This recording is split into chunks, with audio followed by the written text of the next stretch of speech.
हरे कृष्णा तेंदुल प्रणाम आप सभी को। तो आज हम भगवद गीता के 2.51 श्लोक की चर्चा करेंगे। कर्मजं बुद्धि युक्ता ही फलं त्यक्त्वा मनीषिणा जन्म बंध विनिर्मुक्ता पदम गच्छन्त्यनामयम्। इस तरह भगवत भक्ति में लगे रहकर बड़े बड़े ऋषि मुनि अथवा भक्तगण अपने आप को इस भौतिक संसार में कर्म के फलों से मुक्त कर लेते हैं। इस प्रकार वे जन्म मृत्यु के चक्र से छूट जाते हैं और भगवान के पास जाकर उस अवस्था को प्राप्त करते हैं जो समस्त दुखों के परे है। तो शिव पापा जी बहुत सुंदर समझा रहे हैं तात्पर्य में।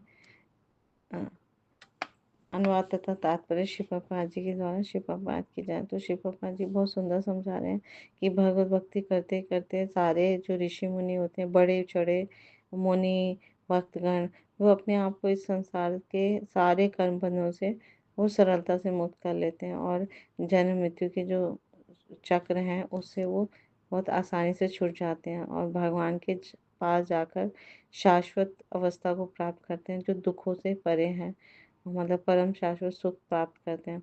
तो मुक्त जीव का संबंध उस स्थान से होता है जहाँ कोई कष्ट नहीं होता, वैकुंठा, जहाँ कोई कुंठ नहीं है, कोई दुख नहीं है।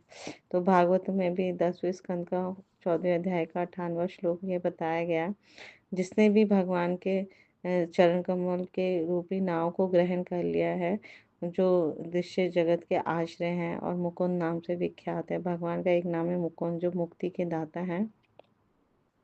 उसके लिए पूरा भवसागर जो है गोखुर में समाये जल के समान है। जैसे गाय का बछड़ा होता है, उसका गोखुर इतना छोटा होता है कि उसको कोई बच्चा भी पार कर सकता है ना, बहुत आसानी से।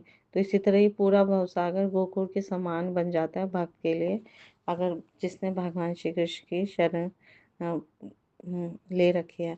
और उसका लक्ष्य जो है परम पदम है, यानी कि ऐसे स्थान पे जहाँ पे कोई भौतिक कष्ट नहीं है, वैकुंठ कहते हैं उसे। और जहाँ पद पद पर बिल्कुल भी इस भौतिक जगत में पद पद पर संकट बना रहता है, तो ऐसा स्थान नहीं है वो। तो एक अज्ञान के कारण मनुष्य ये समझ ही नहीं पाता कि भौतिक जगत जो है वो दुखमय स्थान है, जहाँ हर पद पद पर संकट है, प्रत्येक पद पर। केवल अज्ञानवश अल्पज्ञानी व्यक्ति ये सोचता है कि कर्म करेगा तो वो सुखी रह सकेगा, चाहे ऐसा काम कर्म करते हुए वो अपनी स्थितियों को सहन करता रहे और उसे लगेगा कि मैं पुण्य कर्म करता हूँ तो मैं सुखी हो जाऊंगा। लेकिन इस संसार में कहीं भी जाकर कोई भी शरीर के दुखों से रहित नहीं होता, उसे जन्म मृत्यु जरा व्याधि व्याप्त होंगी ही। तो संसार के हर जगह कहीं भी चला जाए तो ये उसे विद्यमान होगा। तो लेकिन वास्तविक स्वरूप को जो व्यक्ति समझ लेता है और भगवान की स्थिति को समझ लेता है, तो भगवान की प्रेम और भक्ति में संलग्न हो जाता है और इस प्रकार वो वैकुंठ लोक गोलोक जाने का अधिकारी बन जाता है, जहाँ पर कोई बहुत ही कष्ट में जीवन नहीं है और काल का प्रभाव भी नहीं है और ना ही मृत्यु है। तो अपने स्वरूप को जानने का अर्थ है भगवान की अलौकिक स्थिति को भी जान लेना। और जो ब्रह्मवश ये सोचता है कि जीव की स्थिति और भगवान की स्थिति एक समान है, तो वो अंधकार में है, अज्ञान में है और भगवत भक्ति वो कर ही नहीं पाएगा, वो असमर्थ है भक्ति करने में, है ना। वह अपने आप को प्रभु मान लेता है और फिर इस तरह से वो इस भौतिक संसार में ही फंसा रहता है और पुनरावृत्ति जन्म मृत्यु जरा व्याधि की चक्कर बार बार वो चुन लेता है। तो इसलिए जो व्यक्ति एक बुद्धिमान व्यक्ति वही समझता है कि उसकी स्थिति जो है वो सेवक की है और वह भगवान की सेवा में अपना जीवन लगा देता है, तन मन धन सब कुछ लगा देता है, तो तुरंत ही, है ना, आध्यात्मिक लोक वैकुंठ लोक जाने का अधिकारी बन जाता है।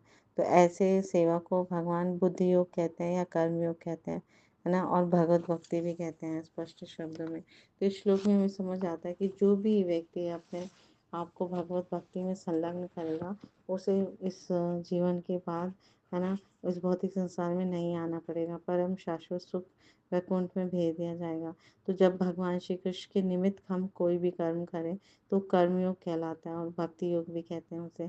तो उसमें क्या होता है, कोई भी व्यक्ति भगवान श्री कृष्ण की प्रेमपूर्ण सेवाएं करता है, तो क्योंकि भगवान श्री कृष्ण के निमित्त होती हैं, उनकी प्रसन्नता के लिए होती हैं, तो उसके पाप या पुण्य जो फल होते हैं वो कर्ता को, उस व्यक्ति को नहीं लगेंगे, वो मुक्त हो जाएगा और बड़ी सरलता से संसार बंधन को छोड़कर छूटकर वो भगवान श्री कृष्ण के शाश्वत धाम को प्राप्त करेगा, जिसमें सभी प्रकार के सुखी हैं, मतलब वो दुखों से रहित है।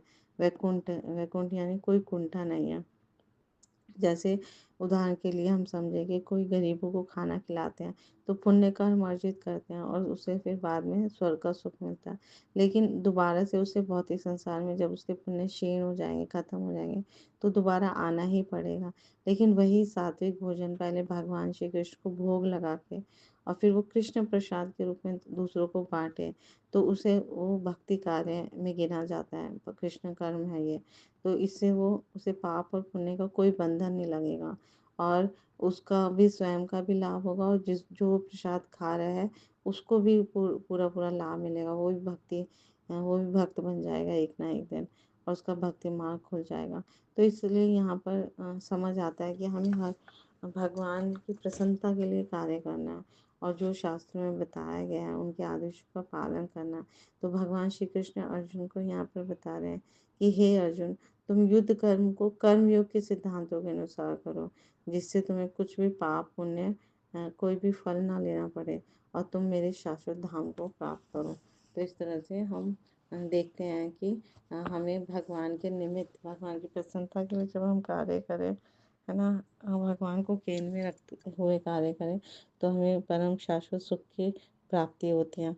भगवान को प्रसन्न करने का सबसे सरल तरीका इस युग में मुख और जीवा से जब उनके पवित्र नामों का जप करते हैं, हरे कृष्णा कृष्णा कृष्णा हरे हरे, हरे राम राम राम हरे हरे, तो धीरे धीरे हम भक्ति में प्रगति करते रहते हैं और भगवान को बहुत सरलता से हम प्रसन्न कर पाते हैं और सारे साधु पुरुष शास्त्र का हम स्वतः अनुसरण करने लग जाते हैं, हमारा हृदय स्वच्छ होने लग जाता है और शुद्ध भक्ति को हम प्राप्त करते हैं और फिर इस जीवन के बाद हमें वो शाश्वत लोक, है ना, वैकुंठ लोक, जहाँ कोई दुख नहीं है, कुंठा नहीं है, जन्म मृत्यु जरा व्याधि का चक्र नहीं है, वो हमें प्राप्त होता है। तो ये हम इसी मनुष्य जीवन में हम प्राप्त कर पाएंगे, कर सकते हैं। इसे बुद्धि योग कहते हैं, कर्म योग कहते हैं और भक्ति योग कहते हैं। तो हमें इसको अपने जीवन में अपनाना है, भक्ति योग को, और अपना जीवन धन्य बनाना है।